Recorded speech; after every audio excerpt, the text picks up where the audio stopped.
Alhamdulillah, alhamdulillahilladzi kana bi'ibadihi khabiran basira. Tabarakalladzi ja'ala bis sama'i burujan wa ja'ala fiha sirajan wa qamaran munira. Ashhadu an la ilaha illallah wa ashhadu anna Muhammadan abduhu wa rasuluhu alladzi ba'athahu bil haqqi basyira wa nadhira wa da'iya ilal haqqi bi'idnihi wa sirajan munira.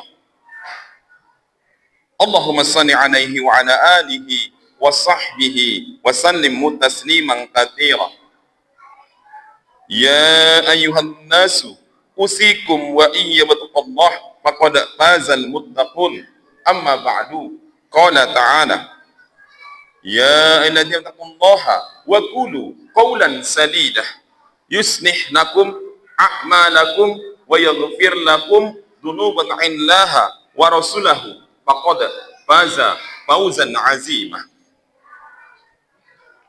Alhamdulillah, kita masih dipertemukan oleh Allah di hari mulia, hari Jumat, di bulan mulia Muharram, di tempat yang dimuliakan, masjid, bersama orang-orang yang insya Allah dimuliakan, orang-orang yang bertakwa.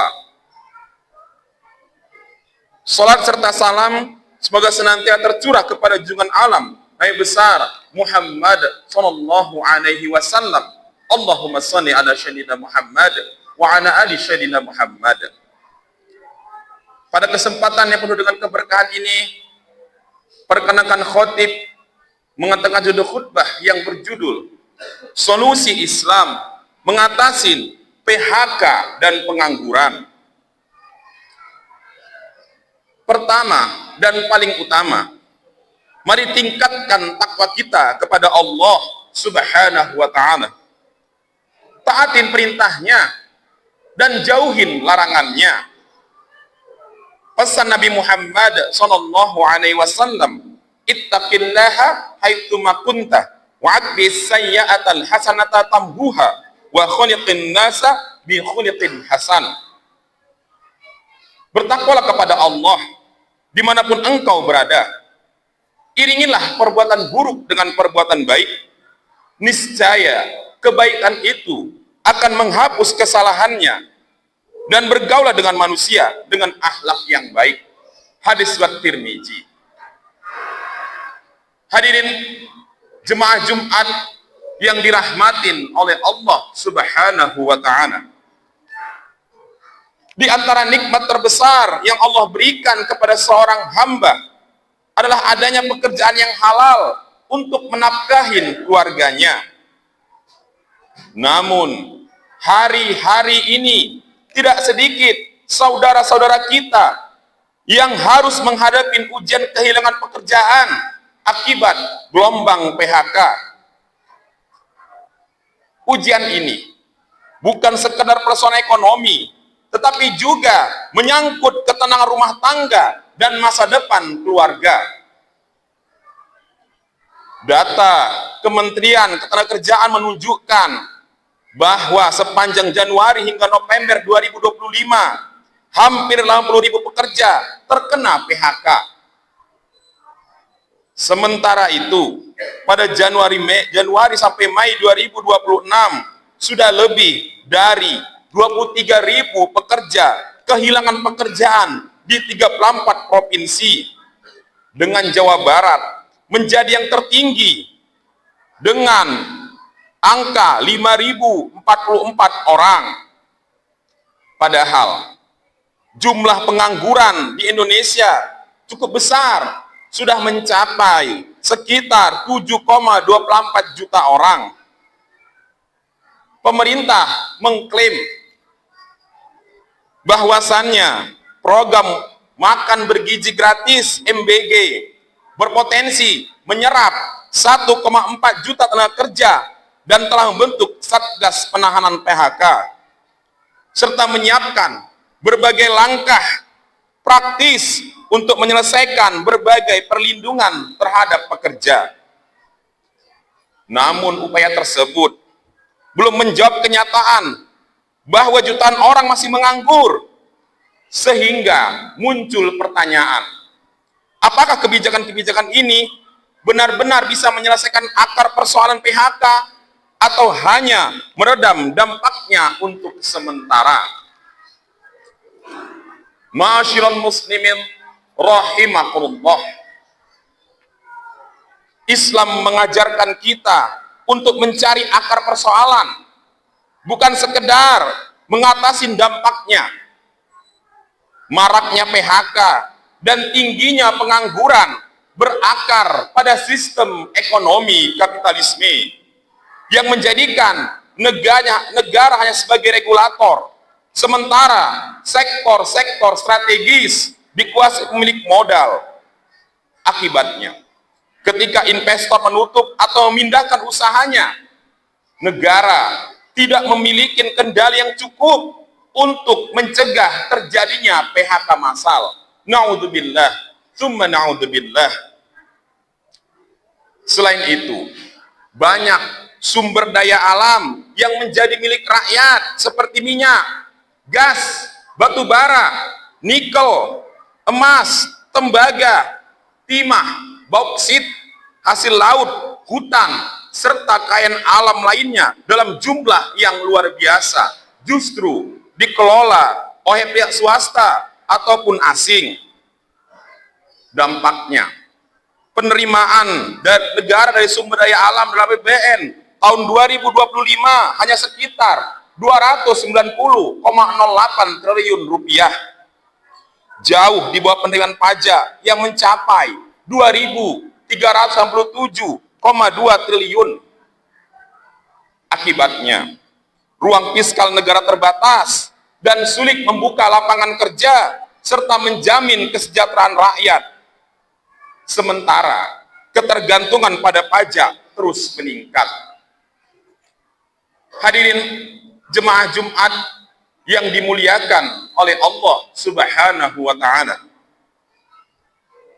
Islam bukan hanya mengajarkan kita untuk mengidentifikasi akar persoalan, tetapi juga memberikan solusi yang nyata. Dalam Islam, pemerintah dan ro'in, pengurus rakyat, sebagaimana sabda Rasulullah sallallahu alaihi wasallam, al-imamu ra'i wa huwa mas'ulun an ra'iyah. Imam pemimpin adalah pengurus rakyat dan ia bertanggung jawab atas rakyat yang dia urus. Hadis Al-Bukhari dan Muslim. Karena itu, negara tidak boleh membiarkan rakyat terjerat kemiskinan, pengangguran, dan kesulitan ekonomi. Hal ini juga tampak dalam sebuah kisah bagaimana seorang laki-laki meminta bantuan kepada Rasulullah sallallahu alaihi wasallam. Beliau tidak sekedar memberinya makanan, tetapi membantunya memiliki kapak agar dapat bekerja dan memperoleh penghasilan sendiri. Hadis riwayat Abu Daud. Hadis ini menunjukkan bahwa negara wajib membantu rakyat agar mampu bekerja, bukan membiarkan mereka hidup dalam ketergantungan. Karena itu, Islam menetapkan antara lain, pertama, negara wajib membuka lapangan kerja seluas-luasnya melalui pembangunan industri, manufaktur dan industri hilir, sehingga kekayaan alam diolah menjadi produk bernilai tinggi yang mampu menyerap jutaan tenaga kerja. Kedua, sumber daya alam yang menjadi milik umum haram diserahkan kepada swasta atau asing berdasarkan sabda Rasulullah sallallahu alaihi wasallam, al-muslimuna suraka'u fi talatim bil ma'i wal kala'i wan nar wa tamanuhu haramun. Kaum muslim berserikat dalam tiga hal: air, padang rumput, dan api, dan harganya adalah haram. Hadis riwayat Ibnu Majah. Keuntungan pengelolaannya wajib dikembalikan untuk kemaslahatan rakyat. Ketiga, negara wajib meningkatkan kualitas sumber daya manusia melalui pendidikan yang bermutu agar tenaga kerja memiliki kemampuan dan daya saing yang tinggi. Yang keempat, negara wajib memberikan perhatian besar pada sektor pertanian, peternakan, dan perikanan melalui dukungan sarana produksi sehingga mampu menciptakan lapangan kerja. Kelima, negara tidak boleh membiarkan kekayaan hanya beredar di kalangan orang kaya saja, sebagaimana firman Allah Subhanahu wa ta'ala, kai la yakuna dulatam bainal aghniya'i minkum, agar harta itu jangan hanya beredar di antara orang-orang yang kaya saja di antara kalian. Quran surah Al-Hasr ayat 7. Keenam, negara wajib melarang penimbunan harta sesuai firman Allah Subhanahu wa ta'ala, walladzina yaknizuna adz-dzahaba wal fiddata wa la yunfiqunaha fi sabilillahi fabasyirhum bi'adzabin alim. Orang-orang yang menimbun emas dan perak serta tidak menginfakkannya di jalan Allah, maka beritakanlah kepada mereka azab yang pedih. Quran surah At-Taubah ayat 34. Agar harta terus berputar dalam kegiatan ekonomi yang produktif. Ketujuh, bagi keluarga yang terdampak PHK, maka negara wajib menjamin kebutuhan pokok mereka hingga pencari nafkah kembali pada pekerjaan. Dengan demikian, persoalan PHK dan pengangguran tidak cukup diselesaikan melalui Satgas, bantuan sementara, atau perubahan regulasi ketenagakerjaan semata. Islam menawarkan solusi yang menyeluruh, mulai penerapan syariat secara kafah, sehingga negara benar-benar menjalankan fungsinya sebagai pengurus rakyat dan mampu mewujudkan kesejahteraan bagi seluruh masyarakat. Masyiral muslimin rahimakumullah. Pada akhirnya, keberhasilan sebuah sistem ekonomi bukan diukur dari tingginya angka pertumbuhan ekonomi, tetapi dari sejauh mana rakyat dapat bekerja, hidup layak, dan merasakan keadilan. Untuk mewujudkan hal itu, diperlukan peran negara yang mengatur kehidupan masyarakat dengan syariah Islam, sebagaimana dijelaskan oleh Imam Al-Muwardi, al-imamatu mawdu'atun li khilafatin nubuwati fi harasatid din wa siyasatid dunya. Imamah, khilafah diletakkan sebagai pengganti tugas kenabian dalam menjaga agama dan mengatur urusan dunia. Karena itu, agama dan kekuasaan tidak boleh dipisahkan. Imam Al-Ghazali menegaskan, ad-dinu sultanu tau'aman. Agama Islam dan kekuasaan adalah dua saudara kembar. Islam memerlukan kekuasaan agar seluruh syariahnya dapat diterapkan, sementara kekuasaan memerlukan syariah agar mampu mewujudkan keadilan dan kesejahteraan. Inilah yang dicontohkan oleh Rasulullah Shallallahu Alaihi Wasallam melalui berdirinya Daulah Islam di Madinah. Kemudian dilanjutkan oleh Khulafaur Rasyidin dan para khalifah sesudahnya. Semoga kita dan keluarga kita terhindar dari PHK dan pengangguran. Amin. Amin ya rabbal alamin. Wallahu a'lam bishawab. Barakallahu lakum bil Qur'anil Karim. Fataqabbal minna minkum tilawatahu. Innahu huwas samii'ul alim.